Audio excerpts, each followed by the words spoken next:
திருப்பரங்குன்றத்தில் மத அடிப்படையிலான பிரச்சனையை முன்னிறுத்தி தமிழகத்தில் இந்துக்களுக்கும் சிறுபான்மை சமூகத்தினருக்கும் இடையிலே மோதலை உருவாக்குவதற்கு சங்க பரிவாரங்கள் முயற்சிக்கின்றன. இது மிகவும் ஆபத்தான ஒரு அரசியல், தமிழ்நாட்டுக்கு கேடு விளைவிக்கிற ஒரு அரசியல். மதுரை மக்கள் மட்டுமின்றி தமிழ்நாட்டு மக்கள் அனைவரும் விழிப்பாக இருக்க வேண்டும். எனவே வருகிற 22 அதாவது நாளை மாலை 3 மணி அளவில் பழங்கானத்தில் எனது தலைமையில் விடுதலை சிறுத்தைகள் கட்சியின் சார்பில் மதவெறி அரசியலை பரப்பும் சனாதன கும்பலை கண்டித்து ஆர்ப்பாட்டம் நடைபெறுகிறது. நீதித்துறை உள்ளிட்ட மக்கள் நலன்களை காப்பாற்றும் அனைத்து நிறுவனங்களையும் இன்றைக்கு சனாதனம் ஆக்கிரமித்திருக்கிறது. வட இந்திய மாநிலங்களில் என்ன வகையான உத்திகளை கையாண்டு இங்கே சமூக பதற்றங்களை உருவாக்கினார்களோ அதே உத்திகளை தமிழ்நாட்டிலும் கையாள முயற்சிக்கிறார்கள். மதுரையை சனாதன அரசியலுக்கான மையமாக மாற்ற முயற்சிக்கிறார்கள். இதை தடுத்து நிறுத்த வேண்டும் என்று தமிழ்நாட்டு மக்களுக்கு விடுதலை சிறுத்தைகள் கட்சி அறைகூவல் விடுக்கிறது. மகாத்மா காந்தியின் பெயரில் இயங்கி வந்த 100 நாள் வேலை திட்டத்தை முடக்கும் வகையில் இப்போது புதிய சட்ட மசோதாவை இந்திய ஒன்றிய அரசு கொண்டு வந்திருக்கிறது. மகாத்மா காந்தி தேசிய ஊரக வேலைவாய்ப்பு உறுதி திட்டம் இப்போது ஜி ராம்ஜி என்கிற பெயரில் வடமொழியில் இந்த திட்டத்தின் அடையாளத்தையே மாற்றிவிட்டார்கள். காந்தியடிகளை சிறுமைப்படுத்துவது, அவருடைய அடையாளத்தை அழிப்பது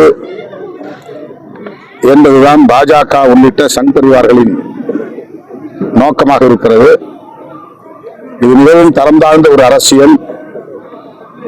இந்த போக்கை விடுதலை சிறுத்தைகள் கட்சி வன்மையாக கண்டிக்கிறது. 100 நாள் வேலை திட்டத்தை காப்பாற்றவும் பாஜக அரசின் இந்த குறுகிய அரசியலை கண்டிக்கவும் 24ஆம் தேதி தமிழ்நாடு முழுவதும் திமுக தலைமையிலான மதசார்பற்ற முற்போக்கு கூட்டணியின் கட்சிகள் பங்கேற்கும் ஆர்ப்பாட்டங்கள் நடைபெறுகின்றன. ஒன்றிய வாரியாக இந்த ஆர்ப்பாட்டங்கள் ஒருங்கிணைக்கப்படுகின்றன. இந்த ஆர்ப்பாட்டங்களில் தமிழ்நாடு முழுவதும் விடுதலை சிறுத்தைகள் பங்கேற்க வேண்டும் என்று வேண்டுகோள் விடுக்கிறேன். சென்னையில் நடைபெறும் இந்த ஆர்ப்பாட்டத்திலே நான் பங்கேற்கிறேன். சார், இப்ப எஸ்ஐஆர் நடந்தது, லட்சக்கணக்கான கிட்டத்தட்ட 97 லட்சம் வாக்காளர்கள் நீக்கம் பண்ணியிருக்காங்க. அதை எப்படி பாத்தீங்க? இந்த 97 லட்சம் வாக்காளர்களில் 26 லட்சம் பேருக்கு மேலானவர்கள் இறந்துவிட்டதாகவும் 3 லட்சத்திற்கு மேலானவர்கள் இருமுறை பதிவு செய்து கொண்டவர்களாகவும் அறியப்பட்டிருக்கிறார்கள். கிட்டத்தட்ட 30-35 லட்சம் பேர் இந்த கணக்கிலே போனாலும் எஞ்சிய 66 லட்சம் பேர் அவர்கள் குறிப்பிட்டிருந்த முகவரியில் இல்லை என்ற காரணம் சொல்லப்படுகிறது. அவர்கள் அத்தனை பேரும் வெளிநாட்டில் அல்லது வெளி மாநிலங்களில் குடியேறியவர்களா? எப்படி அவர்கள் இந்த முகவரியை இல்லாமல் போனார்கள் என்கிற கேள்வி எழுகிறது. அண்டை நாடுகளில் இருந்து இந்தியாவுக்குள்ளே ஊடுருவக்கூடியவர்களை வாக்காளர்களாக அங்கீகரிக்க முடியாது என்பதற்காகத்தான் இந்த எஸ்ஐஆர் திட்டத்தை நடைமுறைப்படுத்துகிறோம் என்று பாஜக தரப்பிலே தொடர்ந்து சொல்லப்பட்டு வருகிறது. இறந்தவர்கள், இருமுறை பதிவு செய்து கொண்டவர்கள் என்பவர்களை தாண்டி தமிழ்நாட்டிலே பெயர் நீக்கம் செய்யப்பட்டிருக்கிற இந்த 66 லட்சம் பேரில் எத்தனை பேர் அந்நிய நாடுகளில் இருந்து ஊடுருவியவர்கள் என்பதை தேர்தல் ஆணையம் சொல்ல வேண்டும், பாஜக அரசு சொல்ல வேண்டும். இது உண்மையிலேயே அந்நிய நாடுகளில் இருந்து ஊடுருவியவர்களை வடிகட்டுவதற்காக நடைமுறைப்படுத்துகிற ஒரு திட்டமாக தெரியவில்லை. ஒரு உள்நோக்கத்தோடு இந்த திட்டத்தை அவர்கள் நடைமுறைப்படுத்துகிறார்கள். இந்த நாட்டின் குடிமக்களின் வாக்குரிமையை பறித்து பின்னர் குடியுரிமையை பறிக்கிற முயற்சியில் பாஜக அரசு ஈடுபடுவதாகத்தான் என்ன தோன்றுகிறது. எதிர்க்கட்சிகள் அனைத்தும் இந்த குற்றச்சாட்டை முன்வைக்கின்றன.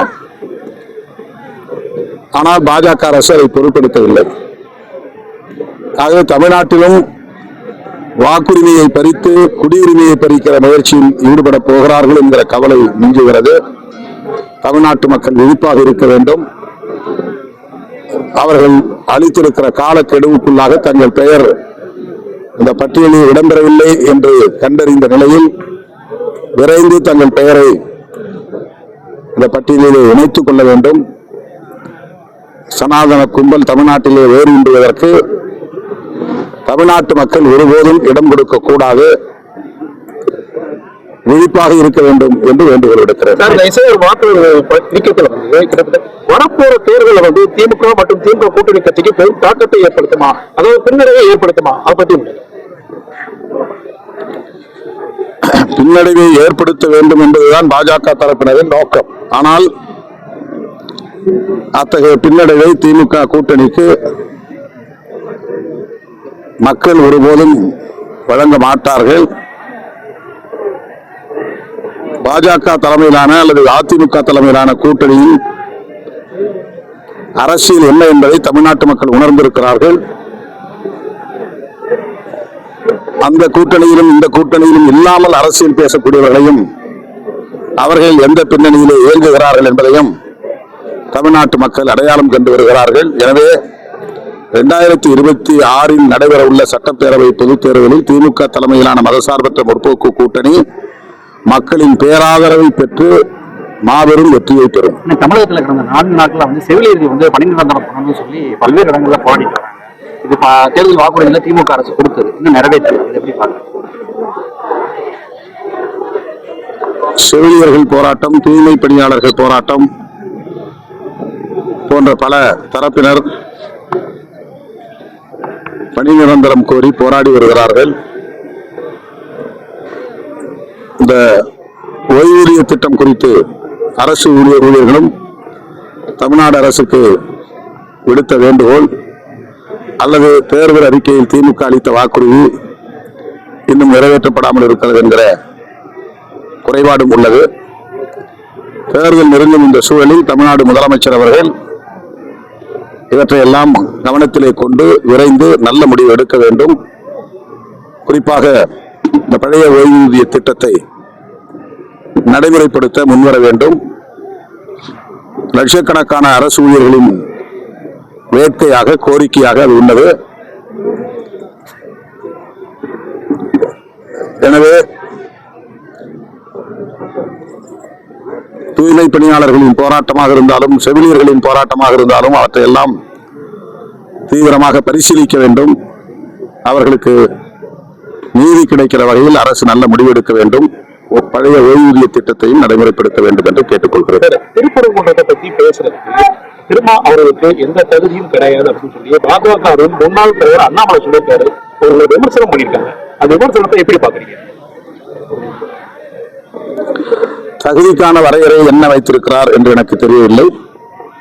நான் ஒரு தமிழ் மகன், இந்த மண்ணின் மைந்தன், மக்களுக்காக களத்தில் நின்று பணியாற்றக்கூடியவன், மத நல்லிணக்கத்தை விரும்பக்கூடியவன், மதத்தின் பெயராலோ சாதியின் பெயராலோ இங்கே வன்முறை நிகழக்கூடாது என்று விரும்புபவன். இதுவே திருப்பரங்குன்றம் பிரச்சனையை பேசுவதற்கு எனக்கான தகுதிகள் என்று நான் கருதுகிறேன். சார், கடைசி ஒரு கேள்வி சார். விஜய் வந்து திமுக ஒரு தீய சக்தின்னு சொல்லியிருக்காரு. கூட்டணி கட்சியா நீங்க அவர் சொன்ன வார்த்தை எப்படி பாக்குறீங்க? அவர் சொந்தமாக இதையெல்லாம் சொல்லுவது போல் தெரியவில்லை. அவர் எதை சொன்னாலும் சுயமாக சிந்தித்து அவருடைய எதிர்காலத்தையும் கருத்தில் கொண்டு மக்களின் நன்னம்பிக்கையை பெறக்கூடிய வகையில் பேசினால் அவருக்கு நல்லது. ஆனால் அவருடைய பேச்சு ஒரு திட்டமிட்ட அல்லது பிறரால் தூண்டப்பட்ட ஒன்றாக இருக்கிறது என்கிற தோற்றத்தை உருவாக்குகிறது. எதிர்கால கருத்துன்னு சொல்றீங்க. எதிர்காலத்தில் வந்து அவர் திமுக கூட்டணி இருப்பாரா? அப்படி இல்லை, அந்த அர்த்தம் சொல்ல மக்கள் புறக்கணிக்காம இருக்கணும். மக்கள் வந்து இப்போ அவர் என்ன எதிர்கால கட்சி தொடங்கினார், என்ன கொள்கைகளை பேசுகிறார், எதிர்காலத்தில் என்ன செய்வார் என்கிற எதிர்பார்ப்போடு அவருடைய உரைகளை கவனிக்கிறார்கள். ஆனால் அவருடைய உரை என்பது A to Z அவர் திமுக வெறுப்பு திமுக வெறுப்பு திமுக வெறுப்பு என்பதாகவே இருக்கிறது. இதை மக்கள் எந்த அளவுக்கு ஏற்றுக்கொள்வார்கள் என்கிற அடிப்படையை நான் சொல்லுகிறேன்.